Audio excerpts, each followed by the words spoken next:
Hace algunos años un amigo fue engañado con el cuento del tío. Le ofrecieron una polera muy bonita, dice él, y cuando se vio interesado el vendedor empacó en un papel de periódico la polera, y antes de entregarle tenía el paquete en la mano, cruzó los brazos y le dijo: «Tienes que aumentarme algo más, muy barato te estoy dando».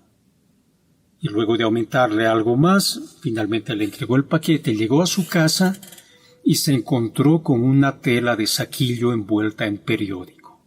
Había sido engañado. Y de seguro podemos recordar nosotros cuando fuimos también engañados, no necesariamente con el cuento del tío, pero somos engañados. Y esto puede suceder también en la vida cristiana, especialmente cuando estamos empezando, porque decimos somos hijos de Dios. Y entonces cualquier empresa que vaya a emprender me va a salir bien porque Dios está conmigo. Y como sabemos, no siempre es así. Vayamos a nuestras Biblias, a la segunda epístola de Pablo a los Corintios, capítulo 5, versículos 14 y 15. Segunda Corintios 5, 14 y 15. Leo la palabra del Señor. Porque el amor de Cristo nos constriñe, pensando esto, que si uno murió por todos, luego todos murieron, y por todos murió, para que los que viven ya no vivan para sí, sino para aquel que murió y resucitó por ellos. El título de la meditación es La corriente del amor. La corriente del amor. ¿Por qué? Porque el amor de Cristo es como una corriente estando nosotros parados en el río. No podemos quedarnos de pie sin ningún esfuerzo, sino para mantenernos firmes necesitamos de esfuerzo, si no somos llevados por la corriente. Entonces el amor de Cristo produce efectos. ¿Cuáles son estos? Vamos a ver dos. El amor de Cristo le llevó a él a dar su vida. Uno de los efectos. El amor de Cristo le llevó a él a dar su vida. Y el amor de Cristo te lleva a ti a vivir para él. El amor de Cristo te lleva a vivir para él. Veamos el primer punto. El amor de Cristo le llevó a dar su vida.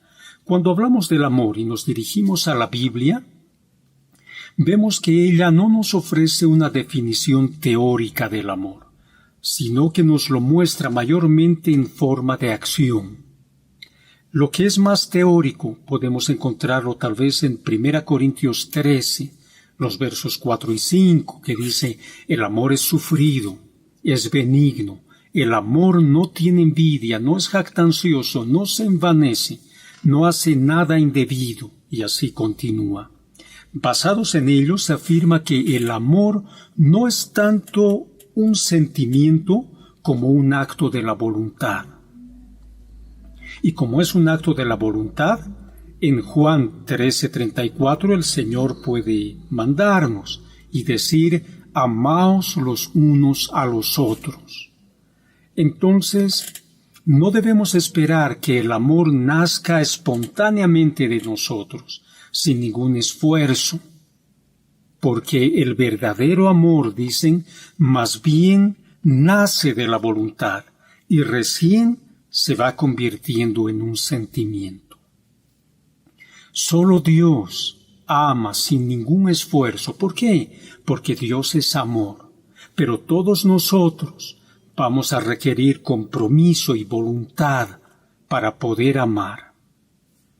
Y para ello, Dios mismo es quien nos capacita por medio del Espíritu Santo, nos capacita para que podamos amar. ¿Por qué? Porque Él nos da de su propia naturaleza. Dios pone en nosotros la capacidad para amar. Y cuando hablamos del amor, encontramos que Cristo es el ejemplo más grande del amor. Y lo tenemos plasmado precisamente en esta porción que hemos visto. Porque el amor de Cristo nos constriñe, pensando esto, que si uno murió por todos, luego todos murieron, porque su amor le llevó a dar su vida por nosotros. Imagínense, dejó el lugar de gloria, vivió toda su vida como un pobre, se puso al servicio de los humanos, hasta el punto de dar su vida. Ese es el amor de Cristo, y este amor de Cristo, dice Pablo, nos constriñe, o debería constreñirnos, no debería dejarnos tal cual. Ese amor de Cristo nos aprisiona, nos aflige, no nos deja tranquilos. Pide de nosotros una respuesta. No podemos quedar impávidos conociendo el amor de Cristo. Porque fue el amor la causa que le llevó a Dios el Hijo a encarnarse, dejando su lugar de gloria y vivir entre nosotros, sufrir de los sufrimientos de un humano y todavía más, hasta el punto de dar su vida. Esto es humanamente algo inentendible, porque tú podrías dejar un lugar privilegiado voluntariamente para servir a otros al punto de dar tu vida. El Señor Jesús espontáneamente da su vida, porque era la única alternativa para poder rescatar al pecador de su camino. Este camino y esta forma de vida que lo llevaba inevitablemente a una eterna separación de Dios. Y eso es lo que el Espíritu Santo nos quiere recordar cuando dice en este pasaje que uno murió por todos. Esta frase es el Evangelio resumido. Es la máxima expresión del amor. Uno que no tiene ningún problema, no tiene nada que ver con este asunto, voluntariamente da su vida por nosotros. La palabra que Reina Valera traduce por, al decir uno murió por todos, y más abajo por todos murió, debemos entenderla con un sentido enfático como que por causa de, en lugar de, en nombre de, uno murió en lugar de todos, por causa de todos o a favor de todos. Continúa el verso 14, luego todos murieron. La frase completa es que si uno murió a favor de todos, luego todos murieron. La palabra luego expresa una conclusión. A la verdad, en tal caso, basados en ello, todos murieron. Que si uno murió a favor de todos, basado en ello, todos murieron. El amor de Cristo debe llevarnos a concluir, luego de analizar el hecho, de que si Cristo murió de manera representativa por todos los creyentes, esa muerte cuenta para todos, de la misma forma que si todos hubiéramos muerto. Entonces ya no es preciso que los todos mueran, ya que uno lo hizo en lugar de ellos. Entonces cuando Cristo moría, con Él moríamos todos. El Señor murió en lugar de nosotros, y ese momento nosotros también morimos con Él. Luego todos murieron, en tal caso todos murieron. ¿Y qué muerte es esa? ¿La muerte física? Yo pienso que no. Porque Pablo, quien escribió eso, y los corintios, que primeramente lo leyeron, murieron. Entonces no está hablando de la muerte física, sino más bien está hablando de la separación de Dios. Es decir, Él experimentó del infierno, Él gustó, digamos con esa palabra, el infierno, la ira de Dios, palpar la separación eterna de Dios. Todo esto hizo el Señor Jesús en tu lugar. ¿De qué manera celebras el campeonato de tu equipo favorito? ¿Qué produce en ti cuando tu equipo sale campeón? Hay varias reacciones, sin duda, pero lo interesante es que siempre ocurre, y en el mundo entero, en todos los casos podemos decir que unos pocos, 11 hombres, más el director técnico, el cuerpo técnico y los suplentes, digamos 25, 30 hombres son los que salen campeones. Pero toda una multitud de personas, miles, celebran el campeonato. En el último año, en el año pasado, Argentina fue el último campeón mundial. Y cuando llegó la selección a Buenos Aires, pero era una caravana que prácticamente no avanzaba o avanzaba a paso de tortuga. Y todos quienes estaban como callejones en ese lugar, celebraban ellos como los campeones. Habían llegado los vencedores y ellos mismos estaban como vencedores ahí. En este ejemplo podemos ver que hay una representación en el deporte. Unos cuantos son los representantes de todos y al final todos se sienten ganadores. Entonces, esto de representación no es un chanchullo cuando hablamos de el pecado, Adán en nuestro lugar, o Cristo tomando nuestro lugar en el castigo por los pecados. Es una realidad que podemos verla en el deporte, pero no solo eso, sino en la vida entera. Entonces es algo real. El Señor Jesús fue nuestro perfecto sustituto ante la justicia de Dios.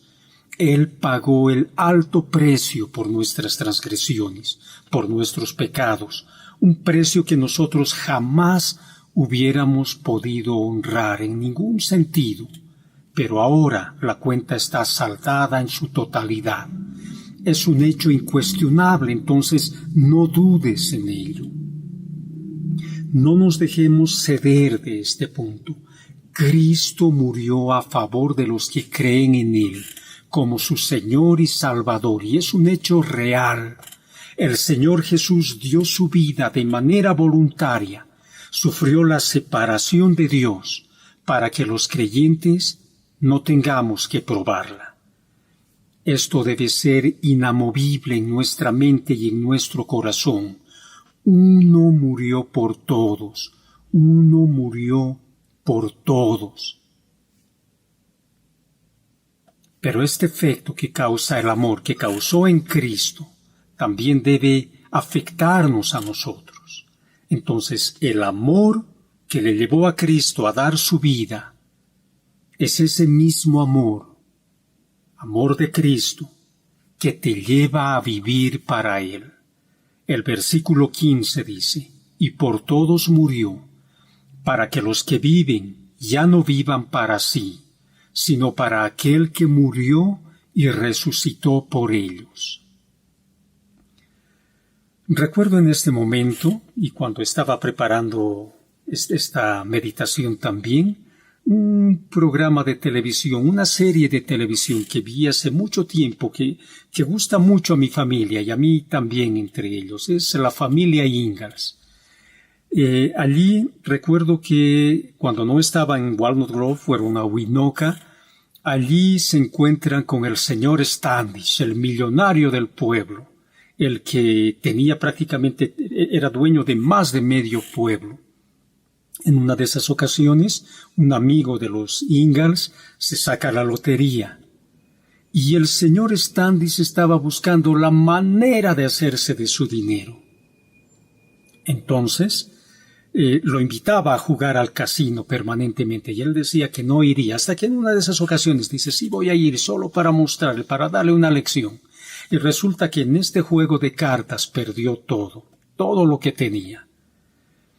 Y para congraciarse con todos, el señor Standish al final dijo, una ronda para todos. Entonces todos tenían su trago ahí para celebrar la victoria de aquel que querían que más bien pierda. Y saben, ya desde el punto anterior y también en este, nos encontramos con la palabra todos. Uno murió por todos. Y surge la pregunta, ¿quiénes son estos todos a quienes alude de forma tan directa 3 veces? Todos son aquellos por los que Cristo murió. Él es el uno que muere por todos.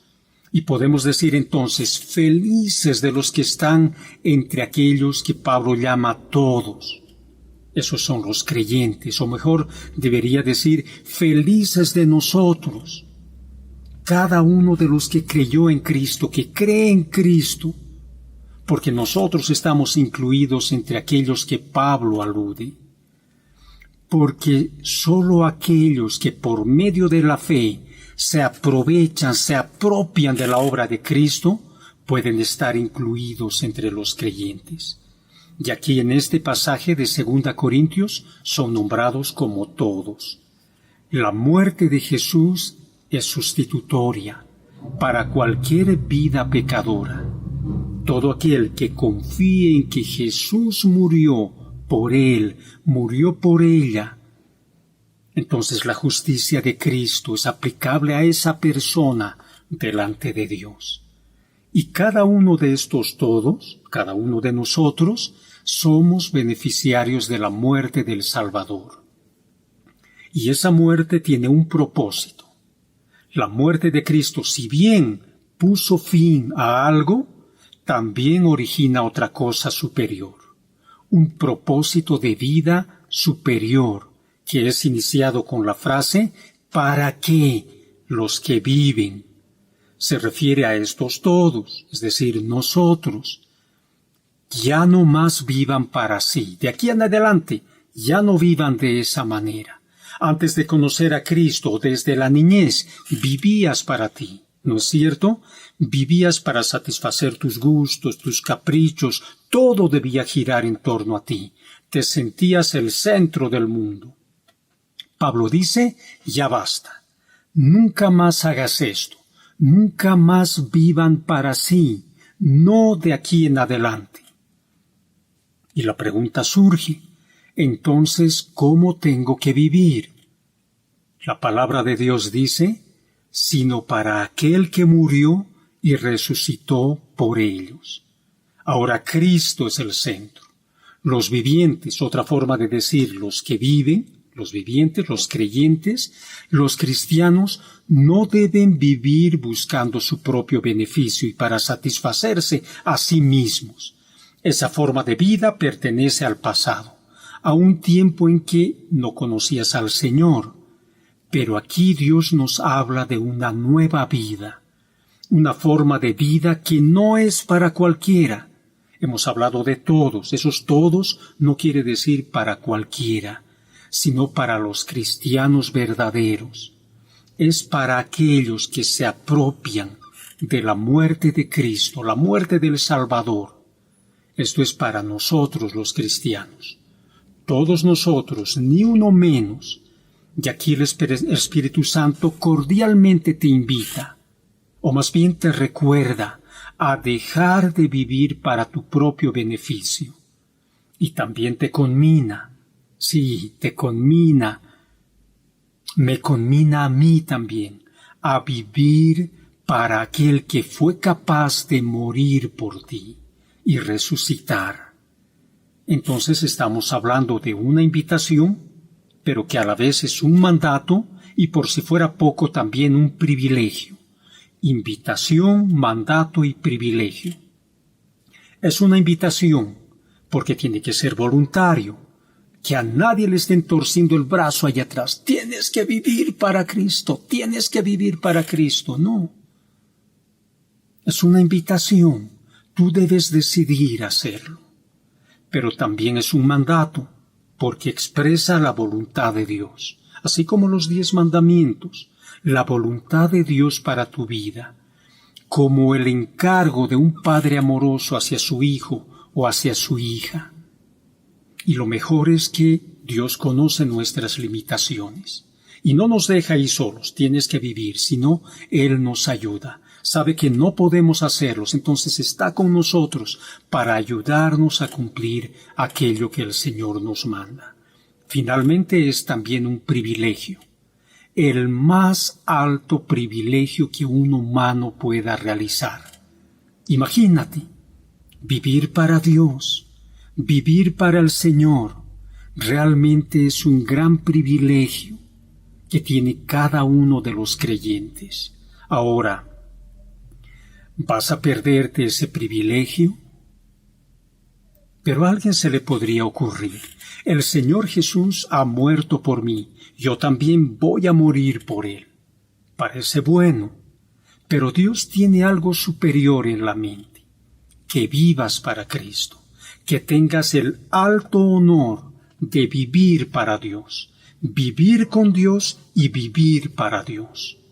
Y esto va a ser posible cuando estés en comunión con el Padre, a través del Señor Jesús y guiado por el Espíritu Santo. Seguramente has oído hablar de la yihad islámica. Dicen, yihad quiere decir el alto deber religioso. No es una guerra santa formalmente, sino es un compromiso. Teóricamente lo presentan así. Pero muchos, basados en la yihad islámica, más bien pretenden morir en el nombre de Alá. Pero no morir como quien va al puente de las Américas y se lanza de allí, en nombre de Alá, digamos, o algo así. No, sino es morir y en mi muerte, en su muerte, matando a los infieles, a la mayor cantidad de infieles que sea posible. Entonces de allí surgen los atentados, matar a otros y morir yo también en el intento. En el cristianismo, en cambio, recibimos la invitación para que cada día, en cada momento, salgamos del centro de nuestra vida, de nuestra comodidad, para que lo ocupe aquel que es el centro de la historia, el que es el centro del universo, el centro de la vida, o mejor dicho, es la vida misma. El Señor Jesús, Él murió por ti. Ahora Dios dice, tú vive para Él, para hacer lo que Cristo haría en las situaciones diarias que tú atraviesas. Para que Cristo haga por medio de ti lo que personalmente haría viviendo en tus circunstancias, allí donde tú estás. Y de esa manera, entonces, Cristo se convierte en el centro de tu vida, cuando vives de esa manera. Ahora, eso no es fácil es decirlo. De hecho, es imposible hacerlo en nuestras fuerzas, pero contamos con su ayuda. El mismo Señor no solo dio su vida y luego nos dejó para lidiar con lo nuestro, no. Él está con nosotros, listo para ayudarnos al hacer su voluntad. Y hacerlo solo es posible cuando estamos en comunión con Él, con el que dio su vida por nosotros. Y lo hacemos por el poder del Padre y con el apoyo del Espíritu Santo. Entonces recordemos, hoy vimos que el amor de Cristo es capaz de producir un cambio verdadero, un cambio que es capaz de arrasar cuando tú estás en su camino, pero no como un río que te lleva por lugares donde puedes terminar magullado, sino más bien en la voluntad de Dios. Este amor le llevó a Cristo, al propio Cristo, a dar su vida. Ese es el más grande ejemplo de amor que la humanidad pueda jamás llegar a conocer. Renunciar a lo suyo, a lo más elevado, para que pueda de esa manera acercar a otros hacia Dios, para llevarnos consigo a la eternidad. Uno murió por todos. El amor de Cristo nos lleva, nos impele, nos motiva, nos impulsa e incluso nos arrastra a vivir para Él. El amor nos trajo a Dios y más nos da el privilegio de vivir para Él. Parece una carga pesada, parece una carga imposible de ser llevada, pero tenemos su ayuda. Tenemos la guía suya para hacer la voluntad del Padre y la presencia del Espíritu Santo para que podamos realmente hacerlo. Lo que sí necesitas es tomar la decisión de vivir para el que murió por ti. ¿Recuerdan las ferias de los pueblos? Yo he estado en alguna de ellas, pero me refiero precisamente a la venta de gallinas. no las llevan ahí, las ponen en el piso porque irían caminando y luego ni Rocky lo agarraría, porque tenemos que estar corriendo tras de las gallinas. Para evitar que vayan corriendo, les atan las patas. Y como no pueden caminar, caen en el piso y saben que no pueden moverse, se quedan ahí. Y cuando el vendedor las compra, incluso de la pita que las mantiene, las llevan, y las gallinas con las alas incluso estiradas.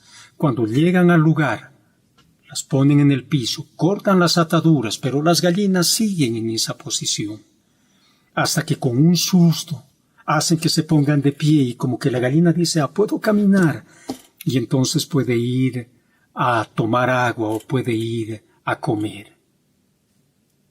Pienso que cuando los corintios leyeron este pasaje que vimos hoy, se sintieron algo así como esas gallinas, acostumbradas a una forma de vida, cuando ya deberían estar en otra forma de vida. Así también que sea con nosotros un recordatorio de la nueva vida en la cual estamos, una vida de entrega, con la libertad de vivir y vivir para aquel que dio su vida por nosotros, dio su vida y resucitó por nosotros. Entonces, basta de orgullo, basta de vivir al estilo Frank Sinatra a mi manera, sino vivamos más bien para Dios, para la gloria de Dios. Este pasaje continúa unos 7 versos más abajo. Al empezar el capítulo 6 dice: Así pues, nosotros como colaboradores suyos os exhortamos también a que no recibáis en vano la gracia de Dios. No recibáis en vano la gracia de Dios. A cada uno que está oyendo esto, a cada uno de nosotros, el Espíritu Santo nos dice: no recibas en vano la gracia de Dios. Entonces, desde este día, proponte a vivir para Cristo, a tener el honor de vivir para Cristo, dejar de estar sentado en el trono de tu corazón, para que Él sea el centro de tu vida. Y empieza más bien a pedir la ayuda de Dios, para que puedas vivir en conformidad con Él, en conformidad con el desafío de vivir para la gloria de Dios, de vivir como es digno de aquel que dio su vida y resucitó por ti. Terminemos orando. Padre bendito, te damos gracias, Señor, por tu palabra. Y, Señor, a pesar de la dificultad, te damos gracias porque nos das el privilegio de vivir para ti. Y, Señor, capacítanos para esto. Motiva nuestros corazones. Guíanos para que podamos vivir para ti. Yo, mis hermanos, mis hermanas, podamos vivir como es digno de ti, de manera que tú estés satisfecho con nosotros. Pero como siempre, Padre, necesitamos de tu ayuda.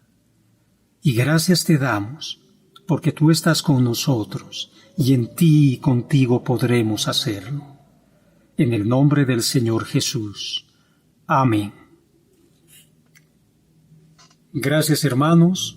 Bendiciones.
Esperamos que el mensaje de hoy haya sido de bendición para tu vida.